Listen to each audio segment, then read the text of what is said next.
dog move you did. Now it's how insulted you are or how triggered you are, how you're going to react to that. Are you going to let a man mug you off, call you a dog to your face? How are you going to react? Are you going to come back with some facts? Are you going to come back with violence? You don't know. So I want to see how that.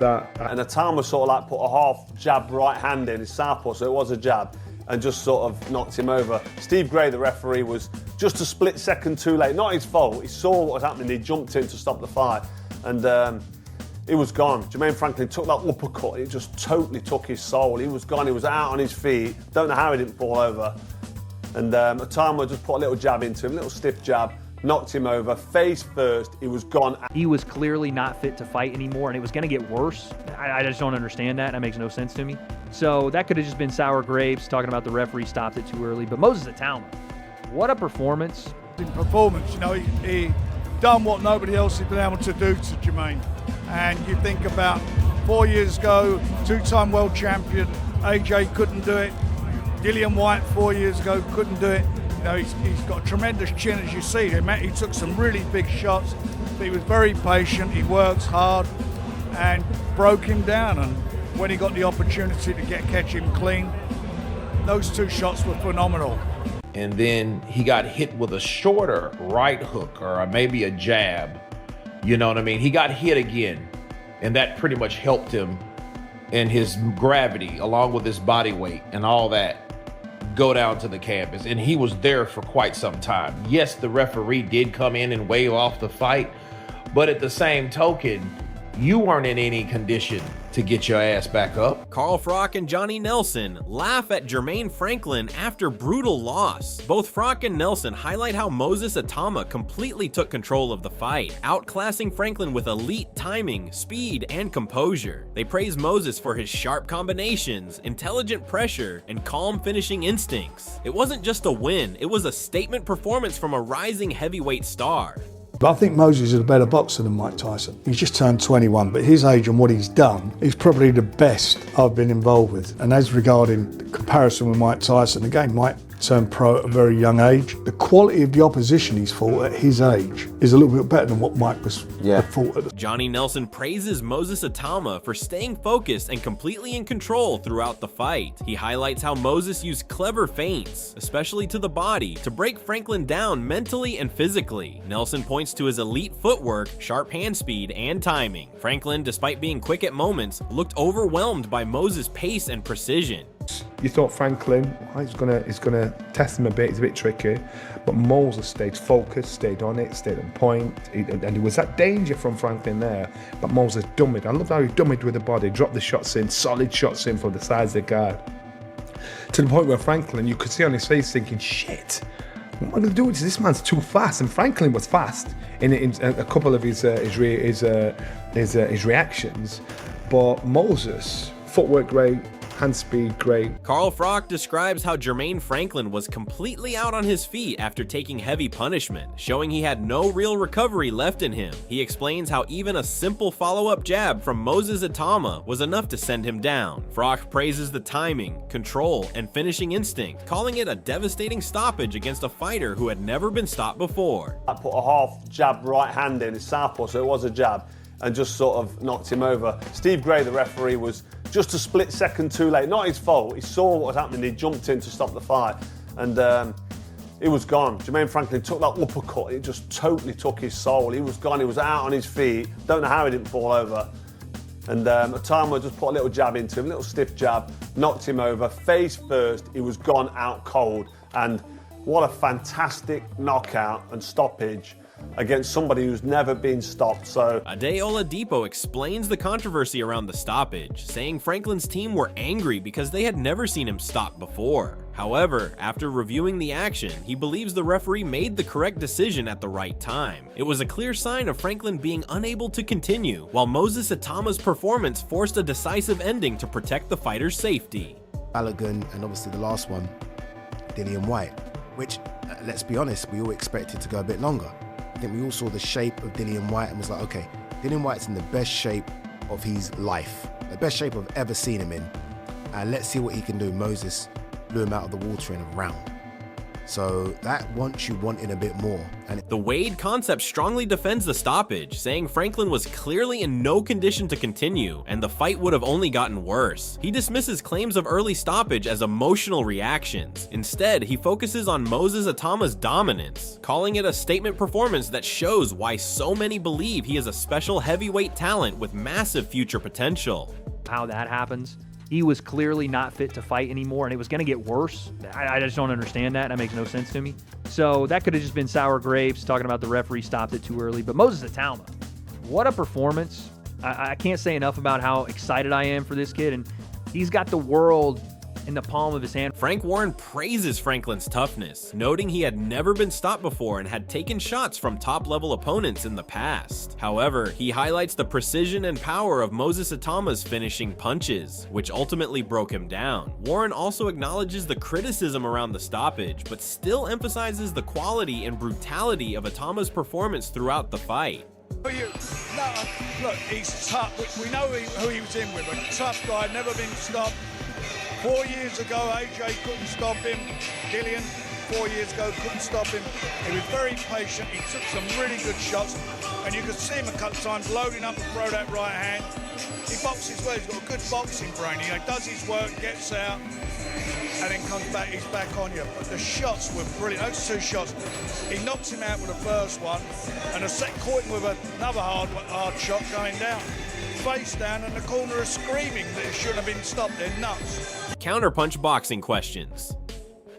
Franklin's explanation, suggesting confusion after taking heavy shots, may have affected his memory of the stoppage. They are unsure whether his claim of being able to continue is accurate given the condition he was in. The focus shifts back to how damaging the fight was, with uncertainty over awareness after the knockdown and the referee stepping in to prevent further punishment. We could see how it was, unless he seen or looked up and seen the ref wave it off, and he just kind of laid there for a while. But he said, well, I felt I could get up, but they stopped the fight. I don't know if that's the case. I can't rock with that.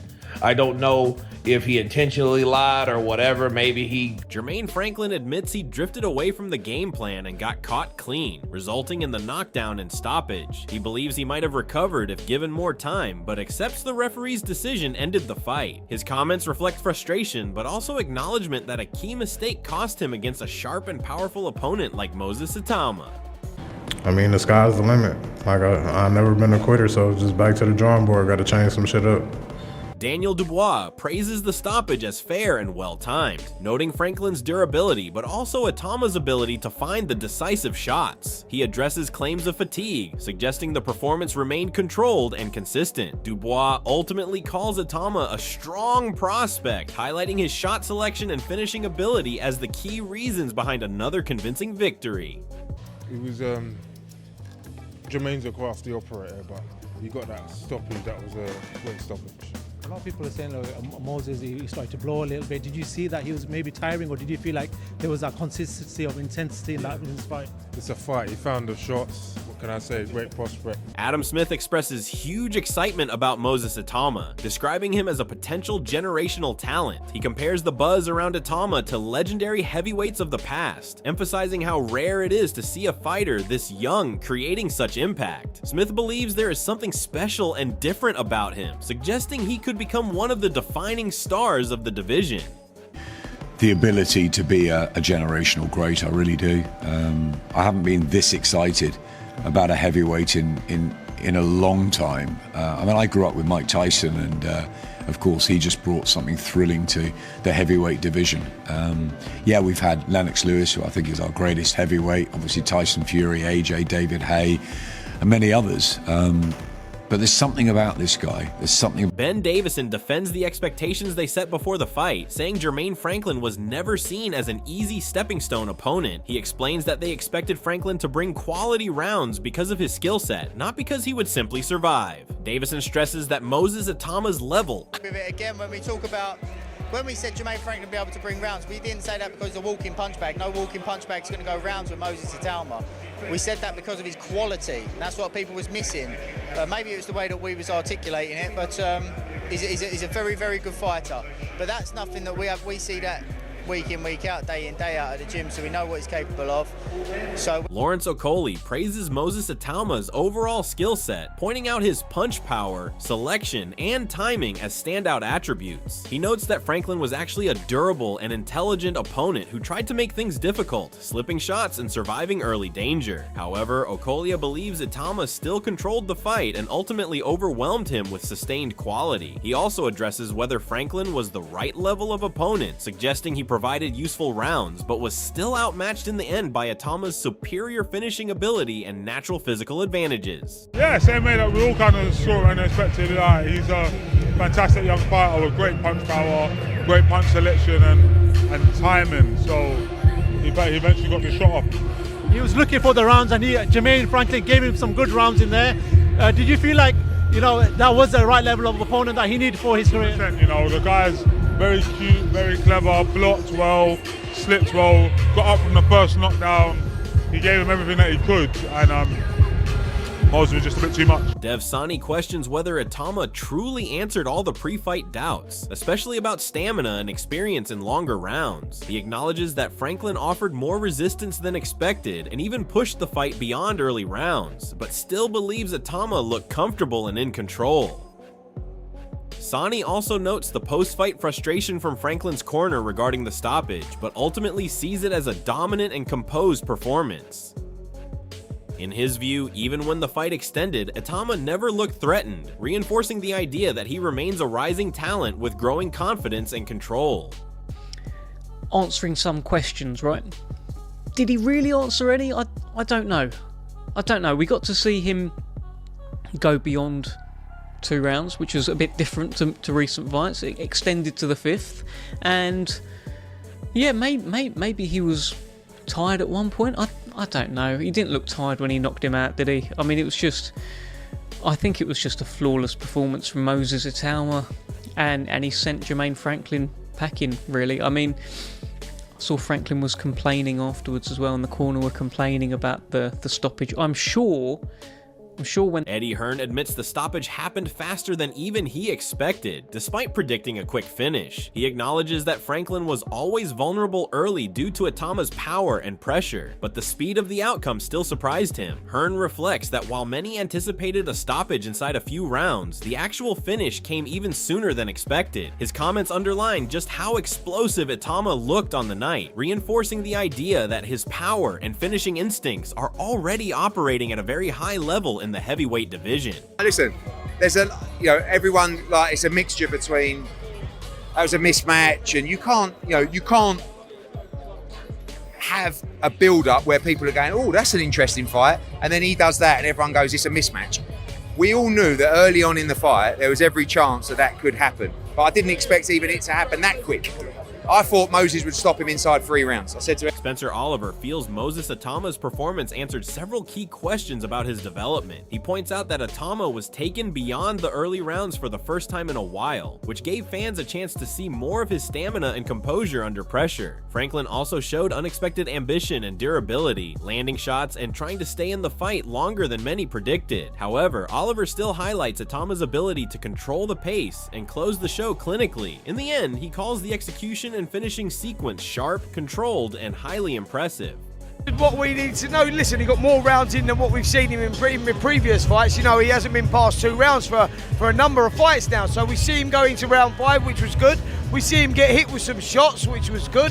There was more ambition from Jermaine Franklin than I was expecting, but there was also more durability than I was expecting as well. The execution, the finish. Fabio Wardley praised Moses Atama's versatility, explaining that his skill set goes far beyond simple power punching. He highlighted Atama's ability to mix combinations, vary targets, and break opponents down systematically rather than relying on a single knockout shot. Wardley emphasized that Atama fights with a clear game plan, gradually increasing pressure with intelligent shot selection. He suggested that this style makes him extremely difficult to handle, as opponents are constantly under attack from different angles. Wardley also implied that with this level of variety and control, stoppages will often come naturally as referees step in to prevent further damage. He just has so many more tools in his toolbox, so much more diversity in the way he's going to go about things. That plus a game plan and putting his punches together, combinations. It's going to be a multitude. It's not going to be one punch bang. It's going to be a multitude of up, down, picking this shot, picking that shot, just a barrage on top. And Ben Davison explained that the corner fully expected a breakdown victory rather than an early explosive knockout, though they always allowed for both outcomes. He revealed that their strategy was to systematically wear Jermaine Franklin down by gradually breaking his resistance through sustained pressure and intelligent punch selection. Davison said Atama executed the plan perfectly, patiently working through the rounds before forcing the stoppage. He emphasized that this approach was part of Atama's development, showing maturity beyond just looking for a single big shot. In the end, the breakdown strategy worked exactly as intended. We actually mentioned to him in the corner that it'll be a breakdown job, and that we actually said that doesn't mean that that won't lead to a one-punch knockout, but you're going to have to soften him up to get there. Moses Atama reflected on his performance with a calm and grounded mindset, stressing that his preparation was the key factor behind the victory. He explained that despite outside hype and expectations of a quick knockout, he stayed focused on his training camp and didn't get carried away by predictions. Atama emphasized that he worked diligently for weeks to execute a disciplined game plan, which ultimately led to the knockout he earned in the ring. His comments showed maturity as he credited preparation, patience, and structure rather than hype or pressure for his success.